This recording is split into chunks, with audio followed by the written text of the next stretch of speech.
दोस्तों ये पूरी वीडियो एससीओ समेत भारत रूस की दोस्ती, अमेरिका के रिएक्शन, यूएस एम्बेसी की तरफ से आए स्टेटमेंट और वर्ल्ड मीडिया की तरफ से क्या कुछ कहा जा रहा है तियानजिन में हुए एससीओ समिट को लेकर, इन सब के बारे में होने वाली है। काफी डिटेल वीडियो होगी, इसीलिए वीडियो को अंत तक जरूर देखिएगा। काफी इंटरेस्टिंग चीजें आपको इसमें जानने को मिलेगा। सबसे पहले स्क्रीन पर आप ये फोटो देखिए। भारत के प्रधानमंत्री और रूस के राष्ट्रपति दोनों एक ही कार में बैठे दिखाई दिए और इस चीज की कवरेज सबसे पहले रूसी मीडिया की तरफ से दिखाई गई और इसके बाद काफी सारी फोटोज और विजुअल्स इसके सामने आने लगे। दरअसल राष्ट्रपति पुतिन चाहते थे कि पीएम मोदी उनके साथ जहां पर बायलैटरल मीटिंग दोनों देशों के बीच होनी थी वहां चले। राष्ट्रपति के द्वारा 10 मिनट तक पीएम मोदी का वेट भी किया गया और इसके बाद दोनों लीडर एक ही कार में बैठकर वेन्यू की तरफ बढ़े।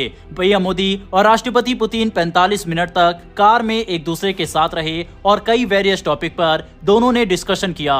इसके अलावा एक और विजुअल्स इस समय सोशल मीडिया पर काफी ज्यादा वायरल है, जिसमें पीएम मोदी और पुतिन एक दूसरे का हाथ पकड़ के साथ में चलते हुए दिखाई दिए और बाद में जाकर शी जिनपिंग से मिले, जहां पर पीएम मोदी ने शी जिनपिंग और पुतिन का हाथ थामा हुआ था। और यकीन माने ये विजुअल्स अमेरिका और वेस्टर्न देशों के लिए चिंता बढ़ाने वाला है। यह तस्वीर इस समय चाइना के अंदर भी काफी ज्यादा वायरल हुई है। आपको बता दें कि इस समय दुनिया दो हिस्सों में बटी हुई है। एक हिस्सा वेस्टर्न देश और अमेरिका वाला है, जिसमें इस समय फूट दिखाई दे रही है। यूरोपीय यूनियन के देश भी अमेरिका से ट्रम्प की पॉलिसी से नाराज है, तो वहीं दूसरा गुट रूस और चीन वाला है। और यहाँ पर भारत वह अकेला ऐसा देश है जो जिस तरफ जाता है वही हिस्सा मजबूत दिखाई देता है। अगर वेस्टर्न देशों के साथ भारत खड़ा दिखाई देता है तो वेस्टर्न देश काफी मजबूत दिखाई देते हैं। वहीं चीन, रूस और भारत जब एक साथ दिखाई देते हैं तो ये गुट वेस्टर्न देश और अमेरिका से काफी मजबूत दिखाई देते हैं। और इस समय यही हो रहा है। ट्रम्प की पॉलिसी और खराब नीति की वजह से इस समय भारत, चीन और रूस काफी करीब आ चुके हैं। और इस बात का अंदाजा आप इसी बात से लगा सकते हैं कि जब राजनाथ सिंह कुछ ही महीनों पहले एससीओ की मिनिस्टर लेवल मीटिंग को अटेंड करने चीन पहुंचे थे तो वहां पर पहलगाम अटैक का जिक्र नहीं किया गया था, जिसके बाद भारत ने कलेक्टिव एग्रीमेंट पर साइन नहीं किया था। यानी कि समिट के बाद एक कंसेंसस होता है जिसमें सभी मेंबर देश के साइन होने चाहिए। भारत ने वह साइन नहीं किया था, जिसके बाद ये उम्मीद लगाई जा रही थी कि भारत और चीन के रिश्ते ऐसे ही चलने वाले हैं, क्योंकि चीन इस तरह से भारत को हर जगह रखेगा। लेकिन इस बार एससीओ समिट में पहलगाम टेरर अटैक का जिक्र शामिल था।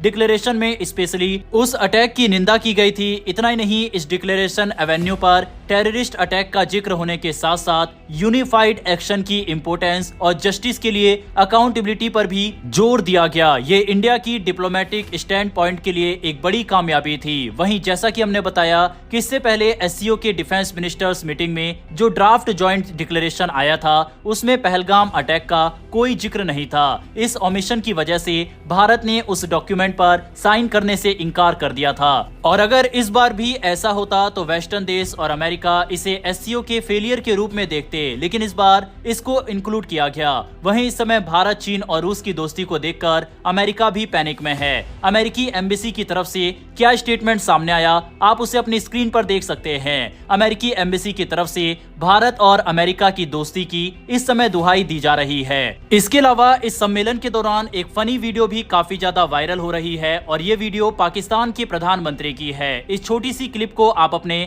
स्क्रीन पर देख सकते हैं।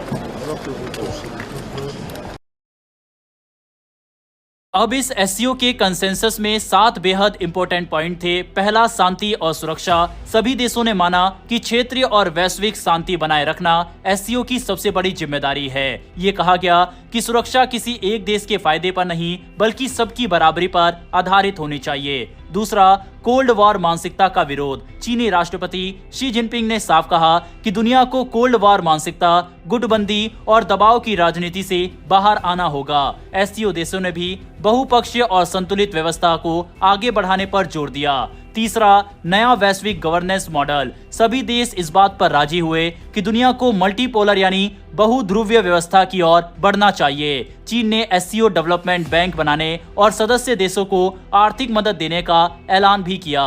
चौथा, आतंकवाद के खिलाफ एकजुटता। एससीओ देशों ने जम्मू कश्मीर के पहलगाम में आतंकी हमले की कड़ी निंदा की। पांचवा, आर्थिक सहयोग और कनेक्टिविटी। टैरिफ और ट्रेड वॉर के बीच सभी देशों ने आपसी व्यापार और निवेश बढ़ाने की सहमति जताई। पर्यटन, यात्रा और कनेक्टिविटी आसान बनाने पर भी जोर दिया गया। छठा, भारत की रणनीति एससीओ। प्रधानमंत्री ने 3 स्तंभ बताए, सिक्योरिटी यानी सुरक्षा, कनेक्टिविटी और अपॉर्चुनिटी। उन्होंने एससीओ में सिविलाइजेशनल डायलॉग फोरम बनाने का सुझाव दिया ताकि संस्कृतियों के बीच संवाद और समझ बढ़ सके। सातवां, तियानजिन डिक्लेरेशन। इस सम्मेलन का समापन तियानजिन डिक्लेरेशन से हुआ। इसमें संगठन को और मजबूत बनाने, सुधार की दिशा में कदम उठाने और टिकाऊ विकास को प्राथमिकता देने की बात कही गई। इसके अलावा ईरान के ऊपर अमेरिका के द्वारा किए गए हमले की निंदा की गई, साथ ही इजरायल को भी कंडेम किया गया। इसके अलावा रूस डायरेक्ट इन्वेस्टमेंट फंड के सीईओ की तरफ से कहा गया कि रूस जल्द ही भारत और चीन के साथ नए और बड़े इन्वेस्टमेंट का ऐलान करने वाला है। चलिए अब देखते हैं कि किस तरह से अमेरिकी मीडिया ने भारतीय प्रधानमंत्री और शी जिनपिंग की मुलाकात को कवर किया। वॉशिंगटन पोस्ट ने लिखा कि चीन ट्रंप के टैरिफ का फायदा उठाकर दुनिया के देशों को एकजुट करने में सफल दिखाई दे रहा है। इसके अलावा द न्यूयॉर्क टाइम्स की तरफ से ये फोटो पोस्ट की गई और स्क्रीन पर दिखाया गया ये आर्टिकल उन्होंने पोस्ट किया, जहां पर किस तरह से भारत और अमेरिका दूर होते जा रहे हैं एक दूसरे से, इसके बारे में चर्चा की गई। इतना ही नहीं, द न्यूयॉर्क टाइम्स की तरफ से ये भी कहा गया कि भारत के अंदर होने वाले क्वाड समिट के लिए अमेरिका के राष्ट्रपति डोनाल्ड ट्रंप शायद शामिल ना हो, और अगर ऐसा होता है तो ये भारत और अमेरिका के रिश्तों को और पीछे ढकेल देगा। तो फिलहाल ये थी पूरी कवरेज एससीओ समिट को लेकर और वहां से जो भी खबरें सामने आई उसके बारे में। आपको बता दें कि भारत के अमेरिका के साथ रिश्ते आज खराब है। वर्ल्ड पॉलिटिक्स में कुछ भी परमानेंट नहीं होता। ये रिश्ते अमेरिका के साथ सुधर भी सकते हैं अगर ट्रंप ने सही तरह से अपना रवैया भारत के प्रति रखा तो, लेकिन अगर ट्रंप ऐसे ही कदम उठाते रहे तो हाल फिलहाल में तो भारत अमेरिका के रिश्ते नहीं सुधरने वाले। भारत के लिए बेस्ट यही रहेगा कि चीन और रूस के साथ चला जाए और अमेरिका को भी दूर ना किया जाए, क्योंकि भारत का फायदा इसी में है। आज भी अमेरिका से कई महत्वपूर्ण डिफेंस इक्विपमेंट वगैरह भारत खरीदता है। ऐसे में भारत ये नहीं चाहेगा कि अमेरिका से भारत पूरी तरह से कट जाए। यही कारण है कि भारत की तरफ से नपी तुली डिप्लोमेसी दिखाई जा रही है। रूस के साथ होकर भारत ने यह भी दिखा दिया कि भारत अमेरिका के प्रेशर में नहीं आएगा, और अमेरिका के साथ बातचीत अभी भी जारी रखकर भारत ने यह भी दिखा दिया है कि हम आगे भी कोऑपरेशन चाहते हैं। बहरहाल दोस्तों, आपकी इस पूरे मैटर पर क्या राय है कमेंट बॉक्स में लिखकर बताइएगा। अगर आपको ये कवरेज पसंद आई हो तो मेरी एक छोटी सी रिक्वेस्ट है कि नीचे दिए गए सब्सक्राइब बटन को प्रेस कर बेल आइकन को जरूर दबा लें। फिर मिलेंगे ऐसी एक नई वीडियो के साथ। धन्यवाद। जय हिंद, जय भारत।